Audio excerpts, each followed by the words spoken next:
Tapulan. Aduna ka ba'y membro sa panimalay nga tapulan?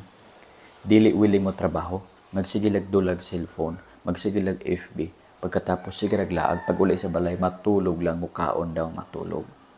Unsay ang imong buhaton? Ang Bible nagsugo, ayaw pakana ang dili mo trabaho. Si Pablo nagsugo, nga dili tagaag pagkaon ang tao nga dili mo trabaho. Kay basin mosamot ang iyang pagkadautan, mosamot siya pagkatapulan, mosamot siya pagka-useless, magsalig lamang kanimo nga mohatag ka bisan pag siya nagdinautan. What if mawala ka? Aha man siya mangitag pagkaon, kinsay mohatag kanyang pagkaon? Tudloi siya nga mo trabaho aron nga kung mawala ka, kakaya na siya makapangitag pagkaon pinaagi sa kaugalingong kusog. Now, what if mingon ang bata nga bahala ka diha di po ko mukaon? Bunali. Ang Bible nagsugo kanato nga magbunal sa mga bata.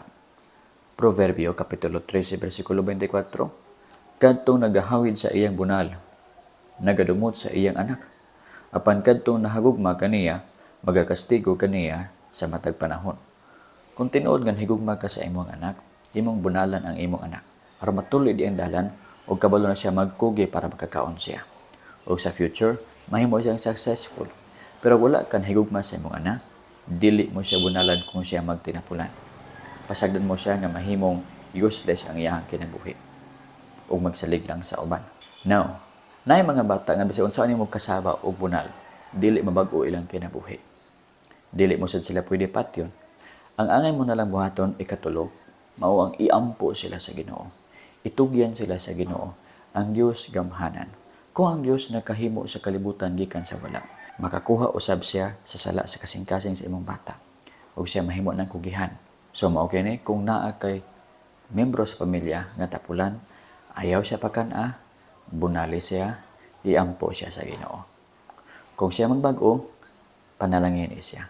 Tagay siya sa iyang gikinahanglan. Gusto ka bang mahimong anak sa Dios? Ang Bible nagsulti, dawata si Kristo Jesus, tuo sa iyang ngalan, ug ikaw mahimong anak sa Dios. Juan 1:12.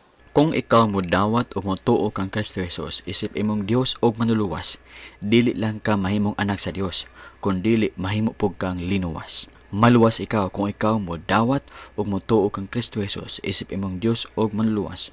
Ingon pa sa Roma 10:13, sumala sa kasulatan, ang tanan nga magsangpit sa ngalan sa Ginoo maluwas. Sangpita ang ngalan sa Ginoo karon. Lord, luwasa ako.